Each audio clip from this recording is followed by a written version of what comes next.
Good morning, Team Human. Sunshine here. It's day 4 of the Great Unpack. The Great Unpack follows the Great Fall, which happened last summer, and how I got in the wheelchair. See, actual proof.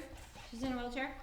And so been in a wheelchair now. See, I got out of the hospital in first week of August, and Blue Cross gave me this nice wheelchair, and I was so grateful. They won't let you leave the hospital if you don't have legs, unless you have a wheelchair or a walker. And boy, I'm getting so much better about the walker. Maybe I'll do some walking for you with the walker at some point. But boy, just getting on that thing at first was terrifying. But I'm much better at it and much more confident. So here we are. Here, let's turn that off. If you need a little boost, try one of these lights. They're full spectrum lights, and it's very nice. Our bodies want light, and so I turn one of those things on in the morning, and it cheers me up, which was really, really important this morning, or every morning. Oh, guys, so I've been in the new apartment since Friday. It's now Tuesday, and every day, things get a little easier, but I'm getting a little more stuff in here, which isn't really great for a wheelchair girl, because I need free. I'm not talented like I bet a lot of you are with the wheelchair. I crash into things. I smash my hand against door jambs, and my least favorite thing is I get stuck on door lips that transition from one room to the next. And boy, if I'm not coming at it with some steam, I can't get over those suckers. I do find out going backwards, I have more power, I guess, in my legs pushing backwards. But then you have to pay attention to where your wheelchair is, or it smashes into the door jamb. Since I do not own these door jambs, I'm renting them. I do not want to hurt them. Plus, it aggravates me when I go and I crash into something, like the planners. Remember the planners from what was that video too? I'm admitting this stuff to you guys, and I was having I'm frequently pretty good in the mornings, like I have energy and I'm boosting, and not everything has gone wrong yet. And then like a little later in the afternoon, I tend to slow down and get a little sad and scared and wondering what I'm doing. And so I checked in on YouTube, because I had done some work, you guys, to put some videos out there. And someone, whoever, you know who you are, sent me a nice comment, and boy, it picked me right up, you guys. And that's, I think, what the beautiful thing the internet can do for us, and what YouTube does, I think, so beautifully for me, anyway, is just to remind me I am not alone, and lots of folks are suffering, and but we're making it through. And so my goal with this channel is to show you how often, how I'm stumbling through, but when I can pick my head up and smile and take some reasonable care of me and be nice to big fish. Some days is a challenge. Come on, other humans are very complicated to get along with, I find. That's one of the reasons why there aren't very many in my life at this time. It's just, you get older and it's like, do I really want to deal with all of this anymore? No! You're lucky, like me, you're alone in this apartment and there's no one here to bother you except YouTube. So, which does not bother me, because I can turn away from it, and when I need to do that. I am going to try, you guys, to start reading more. That was a curious result of the Great Fall, which is what we're calling when I fell into the hole and hit, well, it wasn't a hole. I smacked my head really hard on a sidewalk, and it was kind of the curb. It was the curb. No, it was actually the sidewalk. And I smashed my head. Wow, it hurt. It didn't bleed or anything. It was a curious event, And luckily, I was walking to coffee, as I did every morning, and I'm pretty good walking. I am 64, and I have been walking since I was 2. So I have 62 years of experience under my belt, largely successful. I have rarely fallen down, and certainly never smacked my head like that before. And wow, God, I still remember it. It's still reverberating around in my head.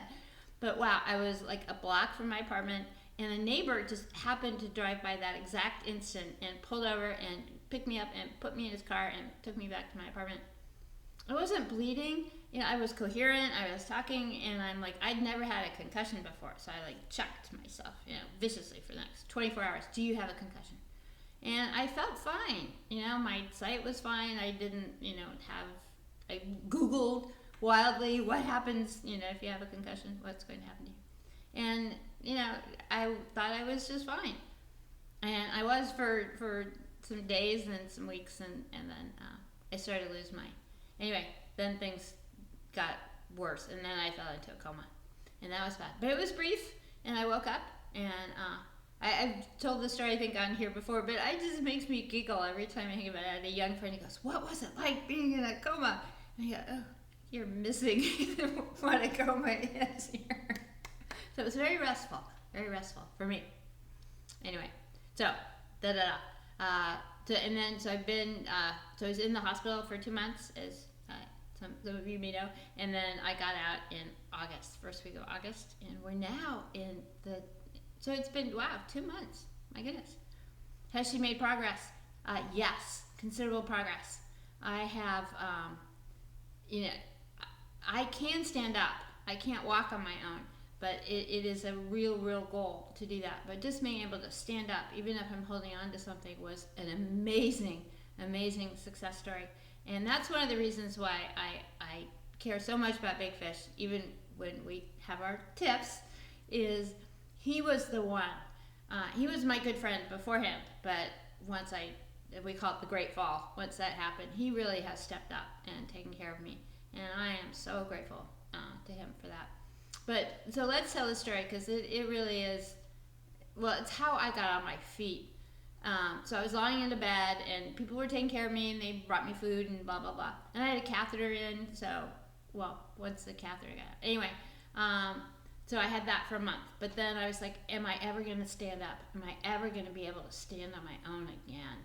And, there wasn't like doctors going, yeah, we think so there's a 4% chance or 97% chance. I didn't have input like that from my medical people around me. I presume because they have no way of knowing, right? If they did know, they probably would tell you, especially if it's good news. And I was a little worried about that. I'm like, why? But I did not ask. I did not say, am I going to walk again? Because I knew they didn't know. And I knew if they did know, they wouldn't want to depress me too much.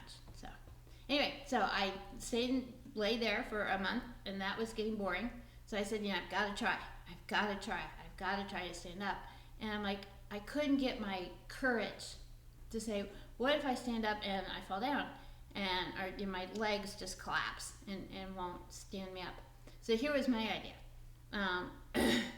Big Fish had been helping me out while I was in the hospital, and I decided, I trust him. You should see, he appears. He's not here now, obviously, but he's a big guy, and he's very strong. He's a power lifter and quite accomplished. He was a good Marine. He loved being a Marine. So I said, listen, if he stands up behind me and holds me up, I can try. I can at least see what it feels like, and I feel safe doing that. So that was a big moment for me, saying, I've got to trust. I really don't think, I knew he wasn't going to drop me, and I need to trust this situation because I need to find out. Because I think if you don't use your legs, right, they just, they don't work, and they're not going to get strong. You're not going to be able to walk again, which is my big goal. One of the reasons is really keeping me going, is I really want to see if I can get there. And if I don't, hey, that's okay, but I will have tried. So Big Fish stood me up and put his arms, and he was holding me up from behind, and I just stood there for a second, and I went, wow, my knees did not collapse. And I'm like, oh my God. And I stood there for probably 30 seconds with him holding me up, but that was a major effort. And I'm like, wow. I had to have that leap of faith, and I had to have the great good fortune of having someone who was strong enough to hold me up. Because, a walker and stuff, but they bounce around and stuff, but another human, if you're lucky, can hold you up. So he did. And he said, we'll do this every day until you're walking again. And we've done lots of things like this in life. We're going to do this. We're going to do our YouTube channel, which we'll do together. We've had lots of ideas of what to do and not succeeded. We say we'll do this every day for the next 10 years. you know. And we'll do this every day for the next year. We'll do this every day for the next month. And usually we do it for like the next, 3 set. Anyway, so he did come back several days in a row and just stood there and held me up. And then I got more and more confident. And now I can leap onto a walker. Well, I don't leap anyway. But I can get onto my walker. So, but I was going to take this morning's video on a darker turn. I was going to talk about what it's like to not be able to get through passwords and just remember all these portals, and you move to a place in all of everything is so interconnected now. And if the computer that you need to talk to isn't talking to that computer, you're done. I can get so frustrated, even with, we talked about this here. We'll show it to you again. The little book, because, I can't live without the internet, and I can't live without with groceries being delivered. I'm so fortunate that I can do that. So, a lot of my life is dependent on, computers and people who use computers. And anyway. And when I went into the hospital, some nasty things happened with my bank account, which was really somebody's fault. And not mine. I was in the coma, and boy, it really caused me some nightmares that I'm just now recovering from. So anyway, what was the point? So it really did cause me some hassle. So just being in a wheelchair is a hassle. Being a holder is a hassle. I'm not a digital native. I like computers. I like all this stuff, but I don't like headaches, and I don't like being scared. And my apartment has a computer lock. It's just, and I love the young woman who was showing it to me. It's like, oh yeah, you can do this, and if that doesn't work, you do this. No, I would just crumble and cry. Get the app and download the app. When I'm calm, I can do these things quite well. But if I can't, if I'm on that wrong side of my apartment room door, I am gonna panic first. But okay, so my big concern today was I need to go to the mailbox in my building, which, wow, that doesn't sound too hard, does it? It's an apartment building, and I have a map that says where the mailroom is. I need to go get my mail. So that's the big challenge for this morning. And so I'm saying, okay, how do we get back into the apartment? And I went, wow, I have not left. I got here on Friday, and I haven't left here. I haven't left here at all, have I? So how do I get back in? Thank goodness we thought about this before panic would have set in. Because the nice human who showed me how to get in here said, oh, you do this, that, the other thing. And that was like 4 days ago. And I'm like, ah. And I thought I knew where the code was. You have to have a code. You have a key. She said she would give me a key because she was telling me I was looking a little stressed. But I've managed these locks before. And you just have to know how to approach them, know what the code is, and then remain calm. And then who do you call? Always have your, I think a lot of us would panic. We didn't have our phones with us these days. And you should plug, remember, my phone ran out. So you should, now I just dropped it, great. Okay, so what do we do when we start having, now we're gonna run over it. It may not survive being run over by the wheelchair. Shit, what are we gonna do? Okay, we're going to be very careful. Maybe we should stop recording. We'll let you know how it goes.